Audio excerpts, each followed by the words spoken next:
The Billionaire's Instant Bride, Part 6. Nakahinga na ako ng maluwag nang tuluyang magsiuwian ang mga bisita. Tapos na ang selebrasyon sa peking kasal namin ni Mr. Morer. Napaupo na lang ako sa upuan at kulang na lang ay maglupasay ako sa sahig dahil sa labis-labis na pagod na naramdaman ko. Siguro ay ito na ang epekto ng pagkabigla ng katawan ko sa lahat ng nangyari. Sa stress, sa pagod, sa gulat, lahat-lahat na. Hindi ko nga inakalang makakaya kong gawin ang lahat ng yun kanina.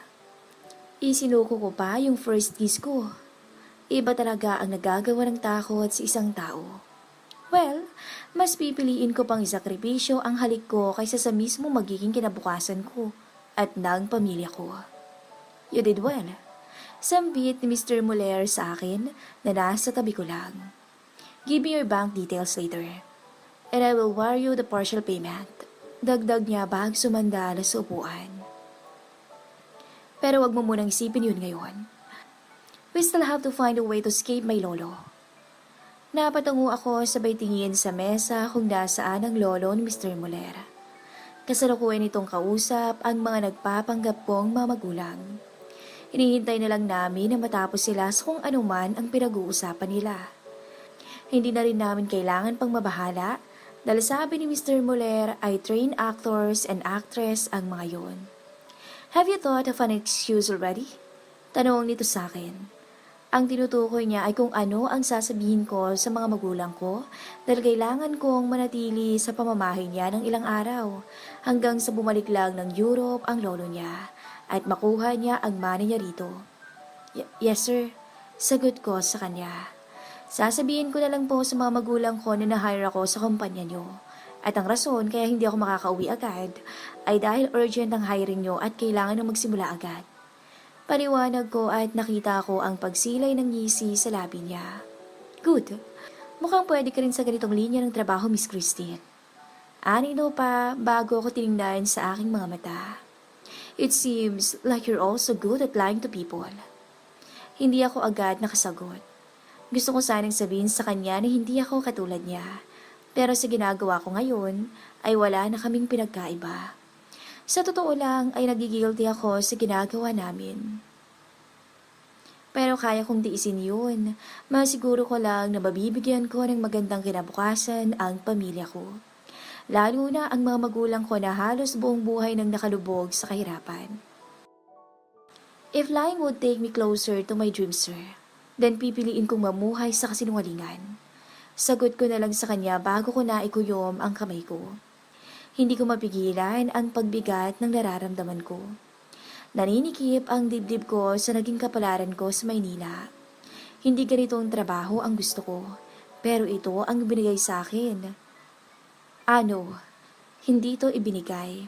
Parasahan tong ibinagsak sa akin. Pero dahil nandito na to, ay wala na akong magagawa pa, kundi ang tanggapin to. Ang mahalaga sa akin ngayon ay may maihain ako sa mesa at may maipadala akong pera sa pamilya ko. Iyon naman ang pinakarason kung bakit ako lumuwas. Tama, yun na lang ang iisipin ko at ang hindi na masyadong bumigat ang loob ko. Ilang araw lang naman eh. Ilang araw na pagtitiis lang. Sa oras na bumalik na ang lolo ni Mr. Muller sa Europe at makuha na niya ang mana mula rito ay babalik na ulit sa dati ang lahat. Iho, mauna na kayo sa bahay. I won't be coming home tonight. Nakangising sabi ng lolo ni Mr. Muller sa amin bago siya bumaling sa akin. I will be staying in my hotel. Enjoy the night. Makahulog ganito ang sabi bago kumindat sa akin. Ramdam ko ang pag-init ng pisngi ko nang maintindihan ko ang ibig niyang sabihin. May kung anong bumara sa lalamunan ko bago ako napatingin kay Mr. Muller at walang emosyong nakatingin sa kanyang lolo. Iilan na lang kaming natitira sa venue. Nagpaalam na ang mga magulang ko kanina na uuwi na ang mga to. Pero ang totoo ay itinaboy na sila ni Mr. Muller bago pa man sila pumalpak. Lalo na't sadyang matanong ang lolo niya. Yes, you should do that, Lo. Sagot niya bago ako inakbayan sa may ngisi rito. You know, tonight will be our first night as Mr. and Mrs. Muller. Yes, I know that, Iho. Sagot nito sabay tapik sa balikat niya. Give me twins, okay? Mas lalong nag-init ang mukha ko sa pinag-uusapan nila. Hindi ko lubos akalain na kaya nilang pag-usapan ng mga ganun-ganung bagay. That depends, Lo. We might even give you triplets if we're in the mood.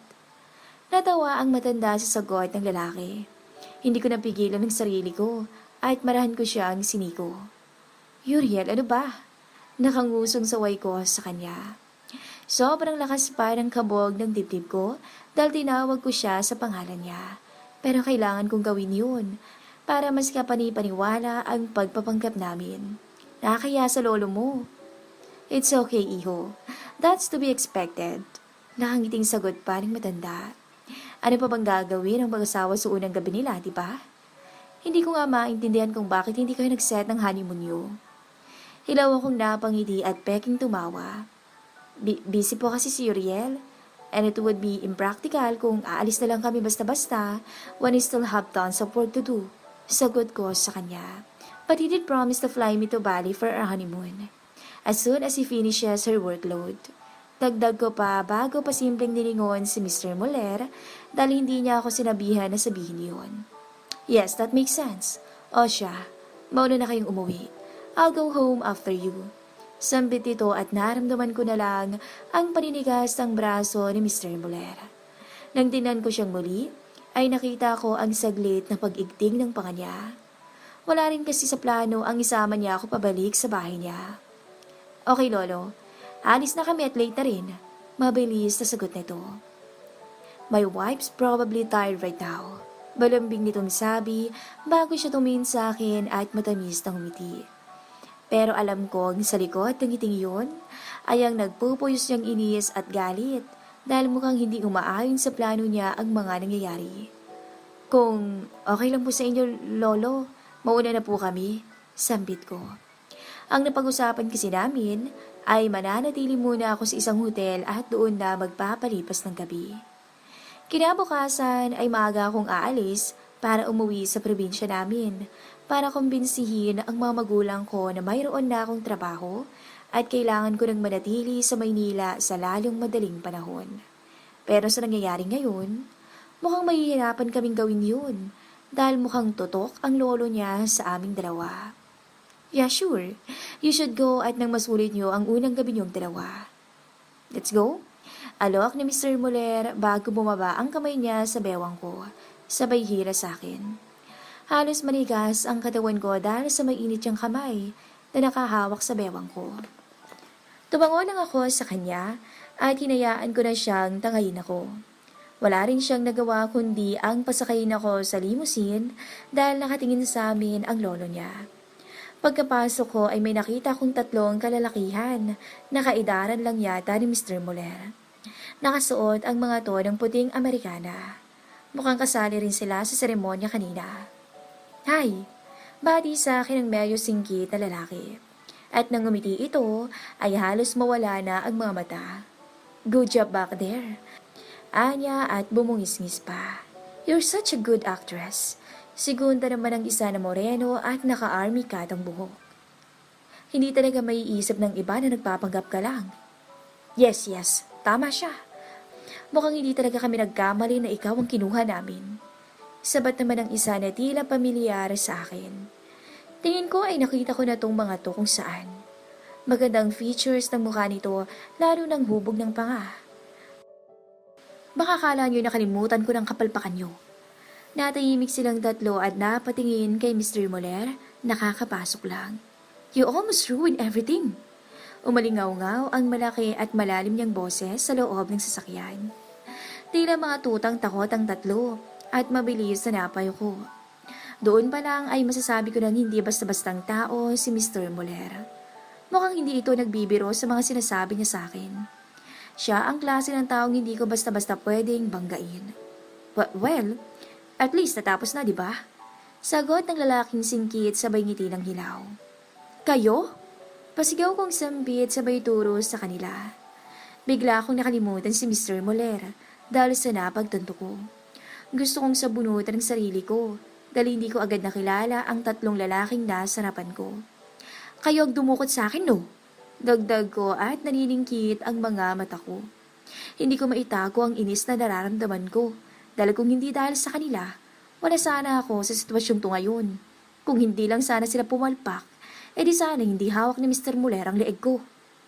Hindi akong humampas sa batok mo. Mabilis na sagot ng singkit na lalaki, sabay turo sa naka-army cat nitong kasama. It's him, Logan. Siya ang humampas sa batok mo. Mabilis na napatingin sa akin ang lalaking itinuro nito at pinakilala bilang si Logan.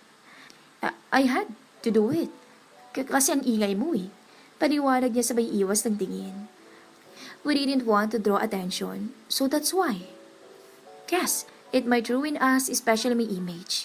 Segunda naman ang isa pa sa kanila. At kasalanan ko pa na nag-ingay ako. Napataas ang kilay ko sa sinabi niya. You abducted me. We had no choice. Akala naman ikaw yung sinasabi ni Bonnie since you matched the description. Sagot ng singkit bago nag-iwas ng tingin nang mapabaling kay Mr. Muller na nasa tabi ko lang. Hindi mo lang ba kayo magsasorry sa akin? Tanong ko at hindi napigilan ang paggulo ng dugo ko. Naikuyom ko ang magkabila kong kamay bago sila pinaningkita ng mga mata. Dinamay niyo ako sa gulo niyo. Hindi ako makapaniwalang mas inuna pa nilang depensa ng sarili nila kaysa ang humingi ng dispensa. Well, hindi natapos ni Logan ang sasabihin niya nang biglang sumabad si Mr. Muller. Why would they apologize to you? When their mistake gave you an opportunity to reach your dreams faster than you planned. Sambit nito habang walang emosyong nakatingin sa akin. Their mistakes brought you closer to your goals, Miss Christine. Dapat nga ikaw pa ang magpasalamat sa kanila. Napawag ko sa sinabi niya.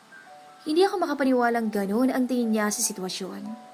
Imbis na sumagot ay kinuyom ko na lang ang mga kamay ko sa mayo ko at nang hindi ko makita ang pagmumukha nila dahil baka kung ano pa ang masabi ko. Hindi ko pa naman sila kilala. Hindi ko alam kung ano ang kaya nilang gawin sa akin. Pero gustong gusto ko talagang sagutin si Mr. Muller. Akala niya ba talaga blessing sa akin ang makilala siya? Hindi. Mas gugustuhin ko pang gumapang kakatrabaho kaysa manloko ng tao. Pero ano pa bang magagawa ko? Wala na. Ang pwede ko nalang gawin ay sakyan ang panloloko nila hanggang sa matapos to.